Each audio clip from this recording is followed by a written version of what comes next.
Welcome to the Explore Everywhere podcast, where we explore the world through hiking trails, go and see some amazing places, and meet the people who love and protect them. Welcome to the first episode of the Explore Everywhere podcast for the 2021 season. It's the May long weekend, and that is usually the kickoff to adventure for the summer in New Brunswick. We got out on our first paddle today at the Benton Deadwater. The wind was just enough to keep the flies off, but not too much to make it difficult paddling. If you want to see a video from that adventure, you can check it out on Paddling NB Facebook group. I'm excited today. My first episode for the season. I get a chance to interview Emily Taylor Smith. She's an author. She's done some really long hikes and wrote a couple of books about it. We'll talk more about that when we get into the episode. Both books are available on the Explore Everywhere Media web store. You can get to the web store from links on the Hiking NB website. So without further ado, let's get into the conversation with Emily Taylor Smith. I'm here today with Emily Taylor Smith, who is the author of two books. The first one is Around the Province in 88 Days, One Woman, Two Pairs of Sneakers, and 3,000 Kilometers of Nova Scotia Coastline, which was a big hike. The one we're going to talk about more today is the second book, which is No Thanks, I Want to Walk, 2 months on foot around New Brunswick and the Gaspé. So two big long walks and two great books. I haven't read the Nova Scotia one yet, but I've started it. Awesome. I grew up Emily Taylor in Salisbury, New Brunswick, but I've been living in Nova Scotia for most of my adult life. I'm married now, Emily Taylor Smith.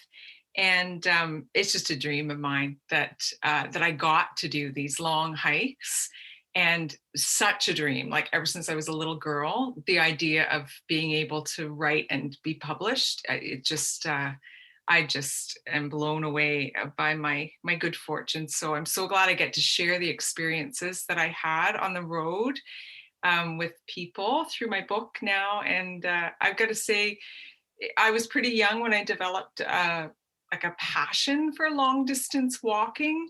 Yeah. And it just grew, and I got these fantastical ideas first to hike the coastline of PEI because I love being near the ocean. And then I was able to do Nova Scotia by myself, but meeting other walkers along the way. And then lastly, to do New Brunswick and the Gaspé, which just took me 2 months. And I was camping for that one. Just. So with Salisbury, you grew up on a farm, I think it said, in Salisbury? No, you might call it a hobby farm. My dad actually worked for the Times Transcript for a while, and my mom taught at the community college in Moncton. But when I was growing up, we had, like 2 pigs, 1 cow 1 year, maybe 10 chickens. And Dad, I might place them like into that back to the landers category, like because he got our property in the late 60s, early 70s, and he had a big garden, and we grew up on organic produce when no one was talking about it. Yeah, sounds similar. I have both my grandparents, one in the Nashwauk out in Peniac and one in Doketown. They both had small farms, I guess, where they had cows and farmland, and the river was there and the woods were there. So lots of places to explore. Sounds similar. So you explored the woods quite a bit around Salisbury and beyond. Yeah. My dad had trapping lines, if you can believe it. Like I remember following him through the woods. And so those would have been, areas, crown land, areas that his grandfather showed him. And so I always remember doing that. And then of course, it's considered like a safety hazard now, but we just biked everywhere, right? In the rural areas when we were kids and explored that way. And then I studied theater in university, and I had been to a couple of different cities and theater gigs and just did these long walks. You'd do a show at night, and so you'd have things to do during the day. It would be your own time. And I remember one time I walked like 3 hours to the West Edmonton Mall, and I just had this crazy sense of elation, that I had accomplished that. And then I got the idea of walking my favorite place along the ocean, and so it became a dream of mine to walk PEI. Yeah. So you walked around PEI. You never wrote a book about that. I thought it might be in the Nova Scotia book, but PEI wasn't in a book. No, it was my first long walk like that, or like an idea that I conceived and was able to follow through with. But my first marriage, and it's kind of like, I find it hilarious now because like we didn't live together before we got married. So we got married and the next week set out to walk 30 kilometers a day for 5 weeks and try not to get on each other's nerves. But we did it, and it was as spectacular as I had envisioned, just because PEI roads especially follow the coast. I guess the same thing really in all of the Maritimes provinces, but the views and the kindness of the people, it really was extraordinary. But I never wrote that one up. Did you follow the rail beds any there, or mostly just I don't know if the rail beds were trails then, or would they have been? It was, yeah. I mean, some people questioned like, well, why didn't you just do the PEI famous, trail? I wonder how many years. It was 2006 when we did it. So it had been going for a while, but it was, it runs through the center of the province, right? So they had the train line. Off it, They wanted to connect as many communities as possible. So I'd say there were probably half a dozen times that our coastal road might meet it. And so we'd follow it for a couple of hours and then come back out. One of those places where it narrows in, I think, parts of the province. St. Peter's, it was one of the most spectacular places where we were on it for a while, and the views around St. Peter's were, great. Yeah, we've been out to Greenwich Dunes a couple of times with the kids and family, and it's just amazing out there. And that whole area is amazing, beautiful. And they actually have a trail that they're developing around the coast. Not a trail, but basically a trail around the roads, around the circumference of the island. I think it's called the Island Walk. There's a website for it and everything. So I'm definitely going to check that out. That's exciting. Yeah, no, it's pretty cool. So then from that, you expanded to Nova Scotia. Yeah, it's funny to think too, because at that time I was waitressing in Halifax, and like my day-to-day walking wasn't anything like it is now. I guess I hadn't figured out just what walking does for my sense of well-being and my state of mind. So now I walk 1 to 2 hours a day, just, as part of my life. But at that time I wasn't, but I just couldn't get it out of my head that I wanted to hike Nova Scotia, the whole perimeter. And I don't know if you get excited about this too, but I would just spend hours poring over maps. There was just something about that, and measuring the distances and then maybe because the internet, right? Around 2009, it wasn't like what it is now, but I would explore, images if I could and see what it would be like. And then just try to dream it, imagine where I might stay, and then I just kind of decided I was going for it, and then I had to figure out financially how I was going to do it. So it really was about an 8 or 9 month process, trying to put feelers out and get in touch with people, because I arranged for billets for 88 nights on the road, with strangers. It was kind of crazy. That's a lot. Yeah, it's amazing. So you started in Halifax and went. I did. I hit Peggy's Cove the first night, and Bootlear's Point the second night. I was estimating 40 kilometers and picking small communities where I was pretty sure I could find somewhere to stay. I had this fallback idea that if I couldn't make a contact through a friend of a friend that I went to university with, or there were people that I stayed with that my mother went to university with in the 1950s and hadn't seen since. But I had this idea that if I couldn't find anybody, I might call the municipality or a church or something. And sometimes that worked. And I think the municipality of Port Hawkesbury paid for me to stay at a bed and breakfast and that kind of thing. Yeah. And I did affiliate with the Heart and Stroke Foundation and the Brigadoon Children's Camp Society. So people liked the idea that they could support a cause as well. Yeah, definitely. And I followed the coast. I remember it took me from May 13th to May 29th to get to Yarmouth. And then it's a beautiful part of the province. Yeah. And it was all new to me too, right? Because when I lived in Halifax, those first 10 years or so, like I didn't have a car, so I wasn't exploring the province by car as much. So these were all like areas I'd heard about but never explored. So really seeing them up close. And then following the northern shore. I didn't do like the zigzag up to the water at like Port George and then come back down to Middleton. I just stayed on the number one. Yeah. And then when I got over to Cape Breton, I walked the causeway and then went around, and then I was coming down the eastern shore on my final stretch. Oh, wow. Amazing. I gotta read the book now. The book is less about my internal journey and more about the people I met, because if you can imagine like staying with a stranger every night, they all had a story about their community or why they moved back, or a grandparent or an ancestor. Like I found that fascinating, learning about people's families. Yeah, I found that a lot in reading the No Thanks, I Want to Walk, that it was kind of a balance between like the nature side of the walking and then but all the people that you meet in between, and stayed and just ask people for where to stay and stuff like that. So it's really good, because I mean in the past I've got the idea that some people go out and hike to get away from stuff, but in my experience it's more you're going out to meet people or you're sharing that with other people. It's kind of more of a people thing, but maybe that's more of a personal preference, I guess.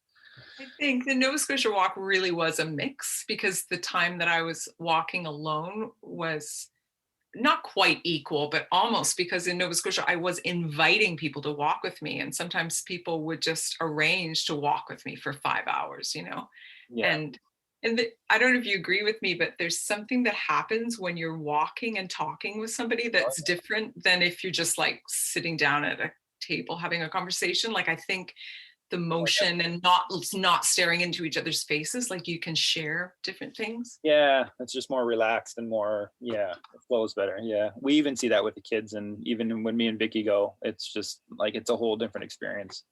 We go on walks to actually talk about stuff, kind of thing. I totally get that. Yeah. So you did Nova Scotia, and that the bug kept on. Yeah. And then you started planning for New Brunswick right away, or did you take a while to plan after Nova Scotia? I knew that I wanted to do it, and I had proven to myself that I could do it alone. Yeah. So that was big.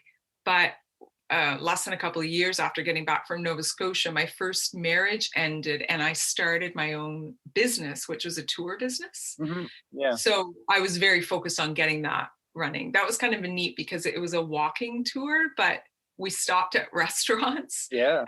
So it's kind of like, and I had worked in the service industry for so many years, so it was a neat kind of marriage of my favorite things, being outside all day and exploring food. So, but then I was only doing it for like 5 years, and I knew that I had been there, done that, and now I can't stop thinking about hiking. Yeah. And so gladly a friend of mine was interested in just kind of taking the business and running with it. And so I knew that I had like enough savings to go on my own, especially if, I was camping.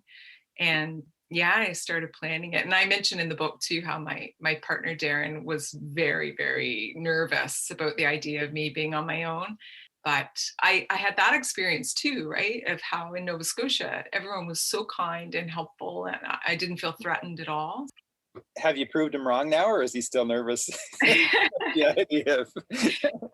I think he's still nervous. Like he talks about, how it would be better if I did it with a partner, the next time we did a long hike. But it really is a testament to the Atlantic provinces and the nature of Maritimers, that helpfulness. I think I really wonder. I mean, I guess I would just have to explore different parts of the world hiking, but I really think that it's special that I had that experience in all 3 provinces.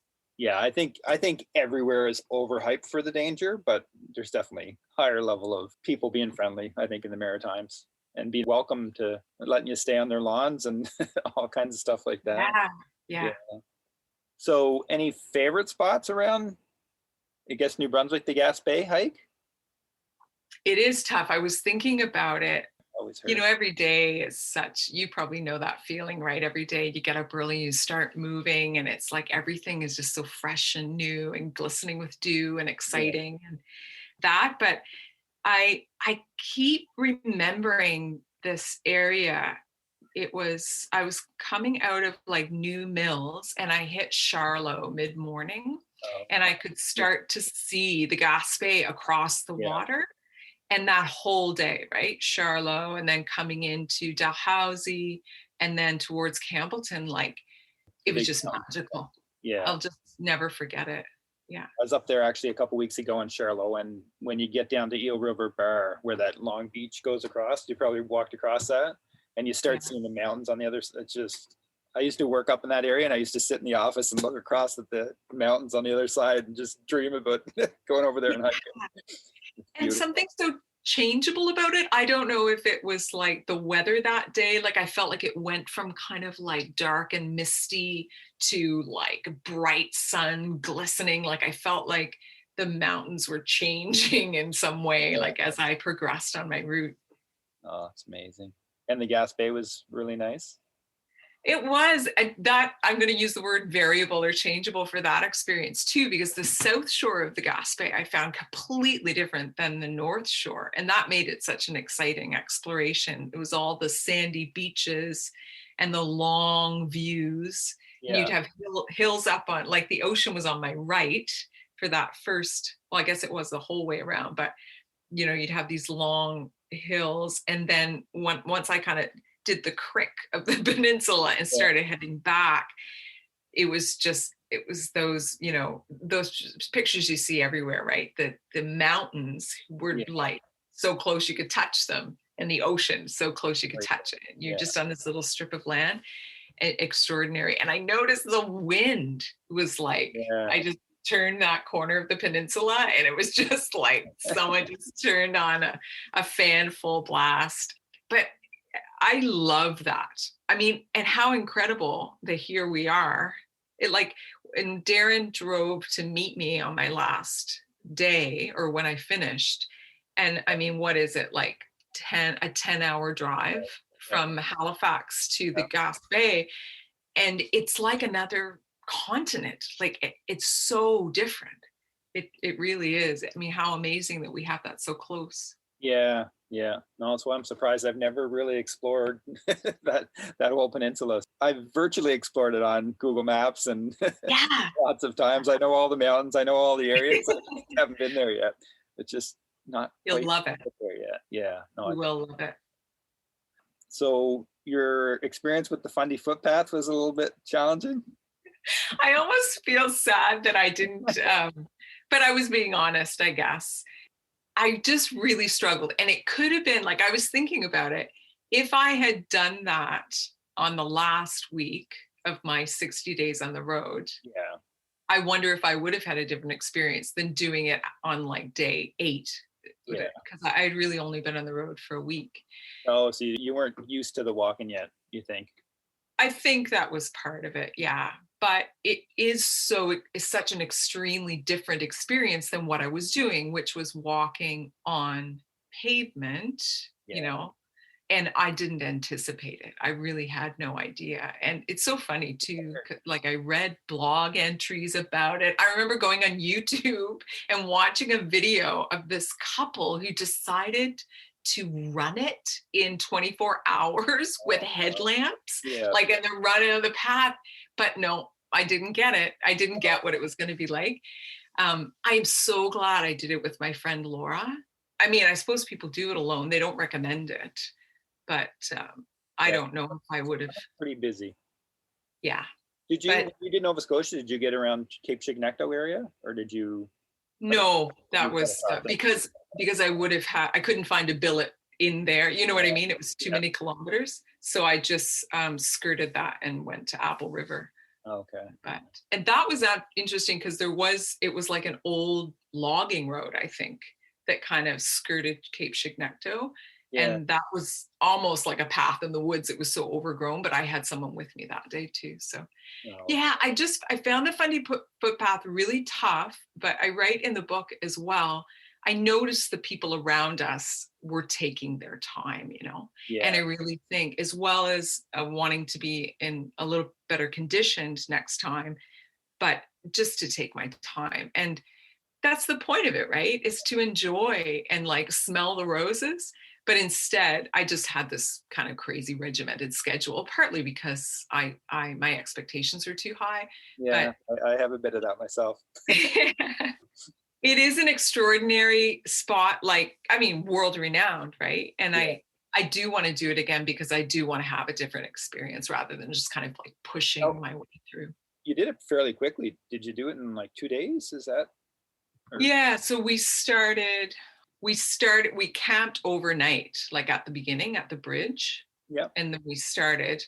And so that first day we got to Little Salmon River. And then the second day we got to Cougar's Lair. But the next morning we woke up, we only had an hour and a half or 2 hours and we were done. So yeah. But then we walked the length of Fundy Park. Which is actually, they've extended it officially this year. They've extended the Fundy footpath to go to the visitor center at Fundy Park along the coastal trail. Awesome. So I think it's 63 kilometers now. But there's no other landscape that you walked that was that rugged either, was there? Like that would have been your most ups and downs and steep hills and stuff. Yeah, and even hiking the Cabot Trail, like with those summits. Yeah. It was different because I could just take my time and there was less of a, up and down and jumping brooks and that kind of thing. Yeah. Well, it's a rugged country. That's basically the biggest advice I give anybody is to take the time and don't rush it because it's a lot of work. They do in all the guidebooks and, they do recommend that, but I just ignored them. It's like an ego, right? I was like, well, every other day I'm walking 45 kilometers. This whole thing is about 45. I can do it in 2 days, but I just didn't know what that does to you when you're going up and down. When I think about it too, I think the conditions were very good when we were there because other people do it at different times of the year and there's gushing streams and muddier conditions. Yeah, definitely. No, we had kind of the reverse experience because we started our overnight hiking at the Fundy footpath. So we thought it was normal to only get a few kilometers a day kind of thing. So now when we go up to the Piscataqua Trail up in the northern part of the province, it's pretty flat along the river and we cover ground like crazy, but we're used to the Fundy footpath kind of set up what we can do. So yeah. I wanted to say too, our parents took us to Fundy Park regularly, when we were kids. And it's still one of my favorite places in the world. I just can't get over the number of different trails and how it's all laid out. I just think it's extraordinary. So did you do a lot of hiking when you went to Fundy Park? Yeah, we would always do some of the trails. I mean, they're kids. My brother's 8 years older than me, so I imagine they were choosing trails too, so that we didn't, collapse. But I don't think we did super difficult ones. But yeah, we would definitely all hike together. I even remember hiking a section of the Dobson Trail in the 80s, and I think it's very different now. We certainly didn't do the whole thing. So you had daily lessons in this book? I did. Still follow? Still remember? I really do. I feel in my 40s, I had kind of a life change about kind of how to deal with life better and how to cope a little better and how not to get caught up on my thoughts so much. I don't know if that's something that naturally happens with age, but I feel like it's a daily practice of mine just to make life more enjoyable. So I feel on the road, right, it helped me put a focus on that, being alone and alone with my thoughts. And then also being close to the ocean and being in nature like that, I find it helps clear your head a little bit. You get some perspective, you have a little more space in between your thoughts. So some of the daily lessons were realizing how quickly I can be in a good state of mind. And then suddenly my brain goes to this what if situation and it gets me all in a knot. And so I definitely take those lessons with me and lessons about fear, really unfounded. I guess just taking the space to take my thoughts with a grain of salt. Yeah. I think walking in general, I read a book, The Nature Fix, and it was going through all like scientific studies of what the benefits are of walking. And the one that stuck out to me was it reduces rumination. So those negative thoughts, it kind of reduces those, which makes a lot of sense to me. I have a picture in my head of when I walk, negative thoughts are kind of blowing off me and I'm leaving them behind. That's the image I have in my head. That's a great image. I read a biography of Beethoven once, and that was his routine. He'd go for a 3-hour walk and then he would come home and write symphonies. And it totally makes sense to me. It does something to you. Yeah, I think a lot of famous people through history I think Einstein was another one that walked quite a bit to think about stuff. No, it's great. Have you heard of the book Born to Walk? I don't think so. It sounds vaguely. He's a Canadian journalist. He's a very, very good writer, and it does talk about walking in a number of different ways, the history of it as well. And I can't remember his full name, but I think you'd be interested in it. You should check it out. Yeah, I like any of those books that delve into the deeper parts of it. I think societally, people are catching on more now of the benefits of walking. And it's free. Yeah, and it's free, yeah. No, that's one of the things we started when the pandemic hit last year and we were working from home every day at, I think, 5:00, we'd go for a walk with the kids. No matter how many kids were here, everybody goes for a walk. Like we said before, the conversations we have are whole different conversations. Were the kids, I'm just interested, were the kids reluctant, or did they just? Some days, but for the most part, they were happy to get out of the house too, I think. I know somebody who says, move a muscle, change a thought. Yeah. Which is a good expression. That is definitely a good expression. Have you always done a lot of walking outside of your big walks? I'd say that I got into that after I got back from Nova Scotia, for sure. And I don't know if it happened sort of naturally. I just realized how much better I felt on a day-to-day basis when I did that. So since we moved to Dartmouth, we've got 2 dogs now, and we're very close to an off-leash dog park called Shuby Park. Yeah, I know. So I take them twice a day without fail. So, and then we're close to Lake Banook. That is another thing that I love being in Dartmouth is in Halifax, when I was running the food tours, I would walk about 45 minutes just to get down to the tour site. But it was, the cityscape. Yeah. And I don't know if you're like this too, where you grew up, but growing up in a rural area, like as a young person, I was like, oh man, I got to get to the city. I got to get to the city. And then like after being in the city, like hitting my 40s, it's like, oh, I need some space. I need to get out of the city. So, I mean, just moving from Halifax to Dartmouth, it kind of made that stretch for me because there's lakes really close by and there's lots of little walking paths, even between neighborhoods and subdivisions. There's a lot of trails in around that whole area. That's Nova Scotia is something we want to explore more. We just haven't yet. We've done a lot of exploring in PEI in the last few years, but Nova Scotia is definitely on the map. Gaspé is definitely.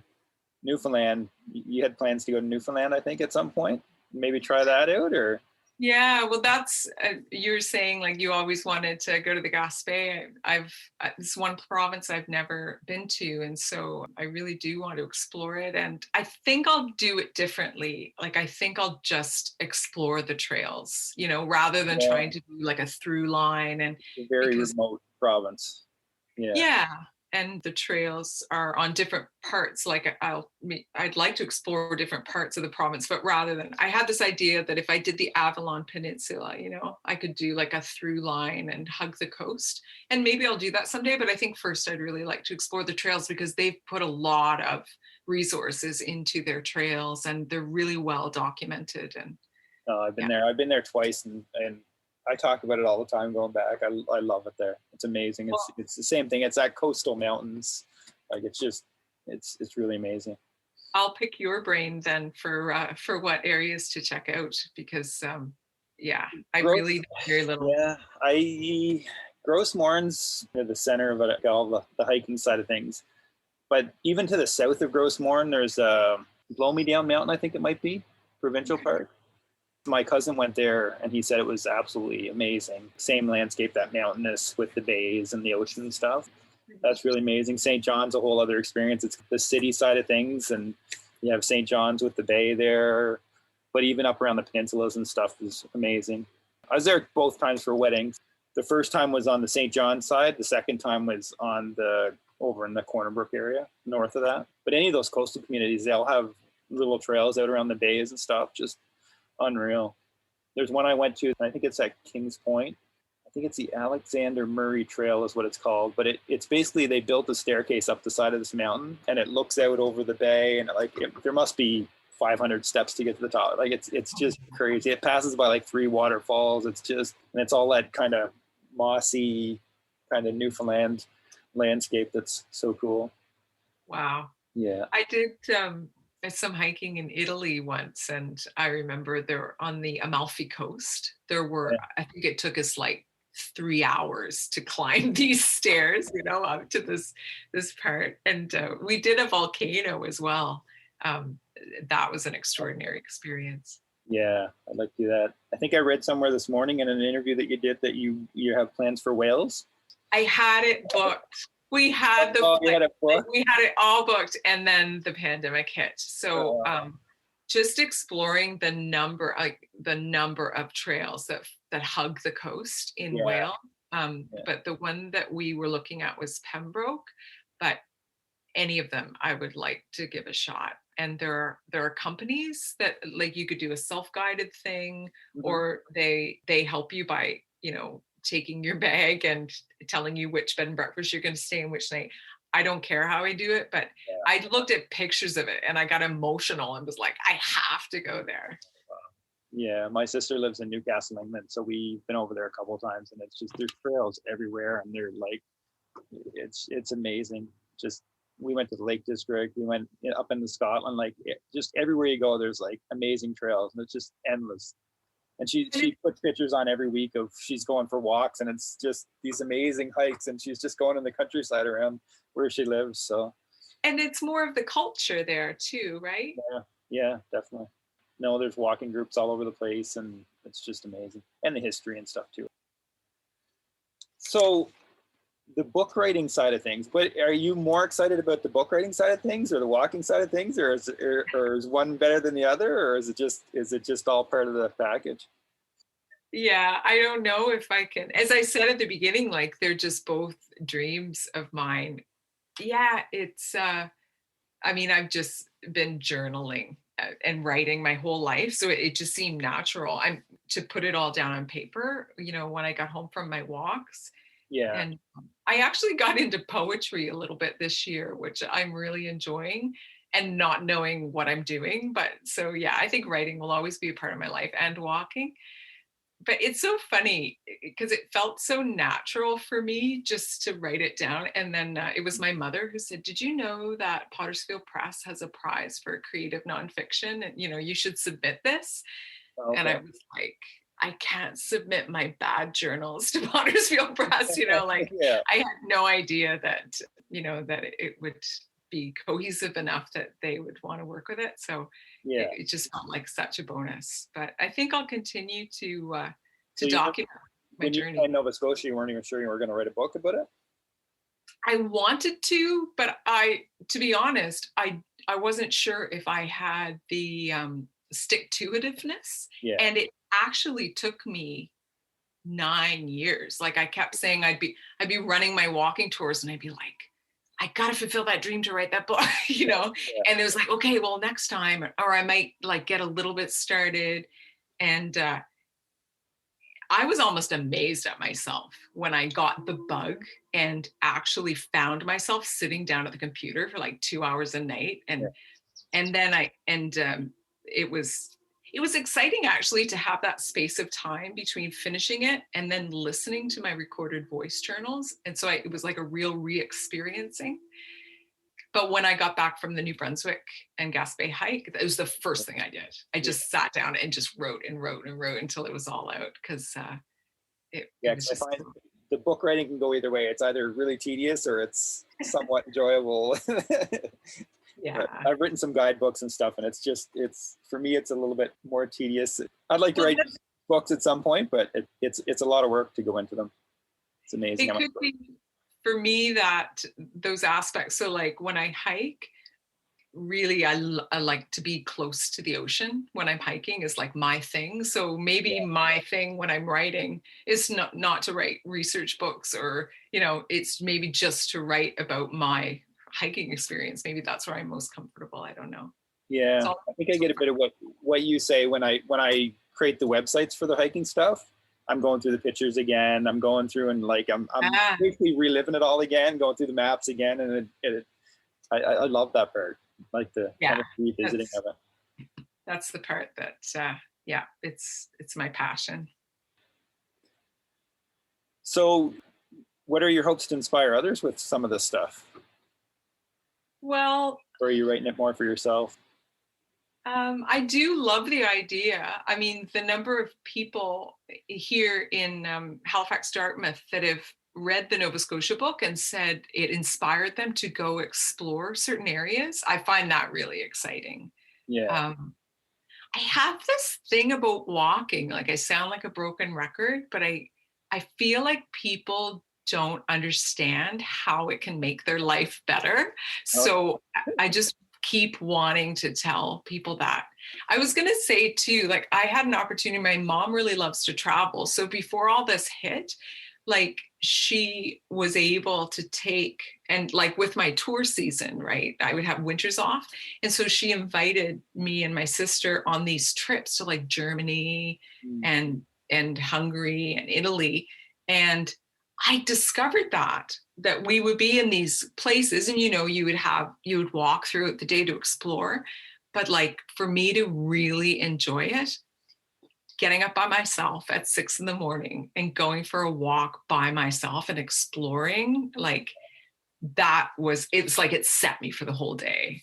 Yeah. And I don't know, like I guess there's a chance that could just be like you and me, like we happen to have that special passion or whatever. But I think with all of the studies that they've done, that's how I want to inspire people. It's like it does something for your well-being and your mental health. And I don't think it's any accident that we're kind of like born into nature.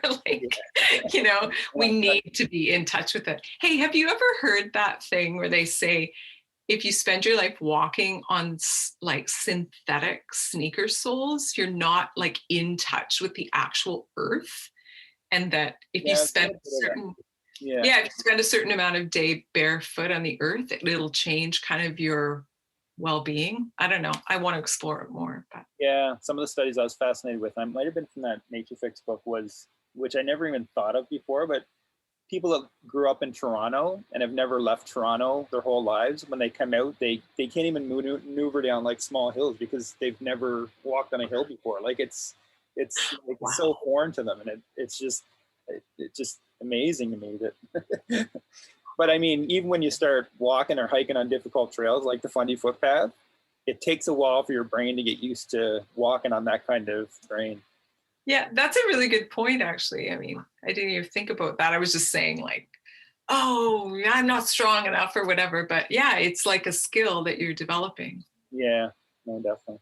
And then definitely the mental benefits is huge. And I think people are starting to dig into that more. And I hope that expands over time and kind of that, how people understand it. I think other thing I've heard too is when you walk in the woods in nature for I think it's like 3 days before you get into that nature brain. Kind of, it's a whole different mode of your brain working in a different ways.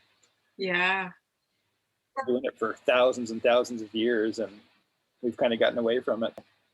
Yeah, when you hear about like Indigenous traditions about going out on your own for time, like you can have kind of inner awakenings and that kind of thing. It's something that our cultures really got away from. Yeah, it's like it's time to add some of that back. Yeah, and I mean, there's a difference between the long walks and the short walks, but both give you some of the benefits. I think so. Yeah, it's just being part of your life on a daily basis. So for the bigger walks, did you find any of them were transformational? Well, I have this theory that the Nova Scotia walk, sometimes I think there was something larger than me at play, because it was like I got this idea in my head to do it. Yeah. It made no sense. Like Yeah. my first husband was like scrambling to pay the bills while I went off and did this. And he was nervous about me being alone as well. Yeah. It, I met people on that walk. They were like, oh, I just assumed you'd be retired. It's like, I was like 37. And so it was like, I got this idea, it got a hold of me, and I just became almost obsessed about it. I made it happen. And then when I got back from the walk, it was like, I couldn't face this life that I had created for myself. It's like I was working retail at that time, and was sort of like, I can't live like this. And everyone around me was like, you have like a government job, like this is, you're very privileged, and it was like, so I feel almost like something larger was at play. It's like this idea took a hold of me. And when I came back after having this experience, which I think had like that kind of mind opening, almost spiritual nature, because it was outside, it was like you come back into this non-spiritual environment, and it's like, I can't live like this, which caused me to examine these patterns of life I was in, which is like escaping my emotions with alcohol and overeating, and kind of hiding and that kind of stuff. And so because of that, because it caused suffering to say like, I can't live like this and I don't know why, then it actually got me to the point where I like was willing to do some work and try to look at a new way to live. So I do think it's possibly the most transformational thing that's ever happened to me. Yeah, I find, just even working in an office, and like you get really in your head all the time. And when you go for a walk, it kind of starts opening up that there's other things around and there's a whole other world out there. And yes, and a whole other way of living or thinking or coping. Yeah, I guess especially if you're with the amount of people you've met on these walks, and the different lives that they have, and the different experiences, and that must be amazing in itself. Yeah. Do you ever think about like living off the grid or something like that? Not a lot. I think about it more as a balance thing. Like I like the comforts of home, and I like technology. Like that's where I think I'm a little bit different than most, is like my background's in computers, but it's also in forestry and outside and like hiking. So I like that balance, but I definitely want to go experience longer times in the woods alone and that kind of thing. And it's a lot of work to live off the grid. Yeah, a documentary just came out about it, and I think all the families were in Canada, different parts of Canada, and that was what I came away with. It's a lot of work. A lot of work, yeah. But I think I'm where you're at, that it just, and maybe as I get older, or as I have had the opportunity to have these long walks, I want to see what it's like to, spend chunks of time in the wilderness, kind of. And even the broad experience of when I go longer term hike with Vicky versus going longer term by myself, versus like, that's what I like about hiking, is it's no matter who's with you, you can go. Like it doesn't matter. Like I would like to play with going out myself for multiple days and kind of playing with the psychology around that, and just kind of working through that. And I think it's a whole different experience. I want to say too, you talked about like inspiring people, and that part of that Heart and Stroke program that I was spreading awareness about, it was about like how incorporating daily walking can, of course, help your heart health, but change your life. And so like I did meet people on that hike who, I don't know if you've met people, like they came from a place where they were like, yeah, I can't get out and walk. Like, that's just not something I can do. I'm way out of shape. It's too painful. Like that, I can't do that. I'll have to figure out something else. So they like joined this program, or were encouraged by other people, and made walking part of their life. Like people who had just changed entirely, and then got inspired to give up smoking as well. And, coming from a place like, I can't do that, to being in a very healthy, open place. So I would just encourage people, even if it's literally like a 30-second walk starting there. I Yeah. just think that, yeah, anyone can do it. Oh, I think definitely. And I think some of that's just getting past that initial, for some people, it sounds like work. It sounds like Yes. work to get up and go for a walk, but it's probably Yeah. one of the simple things you can do. And if you have a buddy, it's that even much easier. Yeah, definitely. If you have somebody to go with. Kind of a finishing question on what would you say is the largest benefit you've gotten from hiking overall? And I think we've kind of covered it in a whole bunch of different ways. Yeah, no, I do too. I would just say, like, it's like making life worth living, you know? It's like helping with your mental and physical and emotional health. And it's kind of like making you whole and opening your mind. Yeah.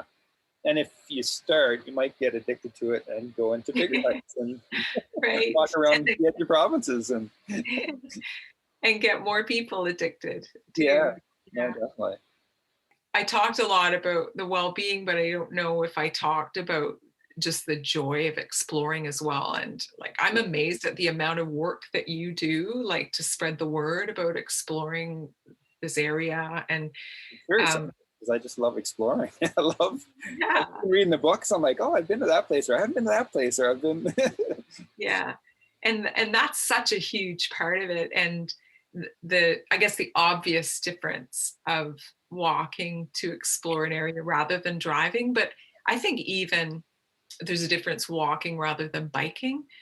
It may seem silly, but like a little experience of watching a butterfly land on a wildflower or something, you know, that's what our life's made up out of. Oh yeah, I actually laid on the front lawn yesterday and was taking pictures of dandelions, and the neighbors must think I'm crazy, but you know. Loving life. Yeah, the driver for me to like hiking more than biking is more that I can't easily take pictures on a bike. Yes, So the right. photography kind of drives that way, but which is part of the bigger that you don't experience it in the same way as when you're on something that's kind of faster. Yeah. Yeah. The other thing is about hiking along the ocean is you totally miss any trouble with bugs. I think that's what I've discovered, because a lot of people who do, extensive wilderness hiking, I think bugs are a major problem. Bugs are, yeah. I tried to sit out last night and the bugs are getting crazy around here. But yeah. But I had an idea it might help with the bugs, but like it was amazing. Like I really had no trouble with bugs at all. Yeah. No, it's good. It's a good thing because it's a good thing. The breezes definitely do help though off of the ocean. Yeah. Sandflies are another whole thing, but I had a bad experience with sandflies on the 20-foot path. I was out overnight doing night photography, and I got out at 3 a.m. More because I wanted to see if the tide was going to hit the 10 or not. But but when I get out there, the sandflies were just absolutely horrible. Like it was just like my skin was on fire. Wow. And you got like welts on your skin? Just little specks. Yeah. But so I haven't noticed that yet. Yeah, it's not always the case on the edges of the ocean. Yeah, I love the ocean, and we grew up in Miramichi actually, and Quebec we were there every probably 3 or 4 times a summer kind of thing. Probably the same as you guys were with Fundy. To the beach and that park like knocked my socks off. The way that it's laid out and everything that's offered there, I think it's extraordinary. I think more people should know about it. Yeah, no, definitely. Did you go out around to Scumanak and back in around? You did, I think. You hit. Yeah. Yeah. I with Quebec, I wanted to like experience the trails, but I didn't. Do you know what I mean? Like, I don't think I could have done the whole thing in a day. Anyway, I went out to Kelly's Beach and then I kind of cut back and did part of the roadway up the middle. So. Oh yeah, you could drive yourself crazy trying to do all the little. Yeah. Yeah, no, it's amazing. Final thing, is there any recommendations for somebody who would want to hike the same routes or the same distances? Or it's a good question, and I would just reiterate that like life's not a race, like enjoy it just the way that it works for you, And I think I had more stamina in 2010 than I did in 2016 for long days. And that's just the way it is. But I think if I had stopped, if I'd started at, 6 or 7 every morning and stopped every day at 1 p.m., it would have been a much different trip than stopping every day at 6 p.m., So, and it's okay, like it was what it was, but I definitely would recommend that. Would just take the time you need, and who says you have to stick to a certain schedule? Yeah, that's why I don't get the trail running thing, but a lot of people are getting into trail running now and running things as fast as they can. And why? Accomplishment, I guess, a sense of accomplishment. Yeah, I could see that. I would like to set some bigger goals and adventures and push the boundaries that way. So I could see that. There's lots to explore. And the Gaspé for sure. Definitely want to get up there. You're going to love it. It's extraordinary. Make sure you do, the north and the south, because they're both so exceptional in their own way. You say the south side of Gaspé is more sandy beaches? I felt like I was in Italy. Like it was really exceptional that way. And then the landscape just changes entirely on the other shore. Wow. And of course there's Forêt-Lyon Park right at the tip. And that's extraordinary too. You'll love it. Got that all day now. Thanks so much, and keep hiking. Yeah, you too. Keep walking and keep spreading the word. For sure. I would just once again like to thank Emily Taylor Smith for giving me the time for an interview about her books and her long walks. It was fascinating to hear about all the locations and the people and the insights she's got about walking in general, but walking long distances specifically. And I'm hoping that she gets to do another long walk soon and writes another book. Both books are available on the Explore Everywhere Media web store. You can get to the web store from links on the Hiking MB website. I have more interviews planned for this summer for people who love hiking or are involved in hiking. The podcast will focus mostly on the interview style. I'm getting back into videos, so check out my YouTube channel at By Foot or By Paddle on YouTube, or you can find a link on any of the websites. Any of the adventures that we go on will probably be more in the video format, and we'll keep the podcast more for the interview format. There's so many people out there I want to interview, and I have quite a few lined up already. It'll be interesting conversations. Until next time, hope to see you on the trail.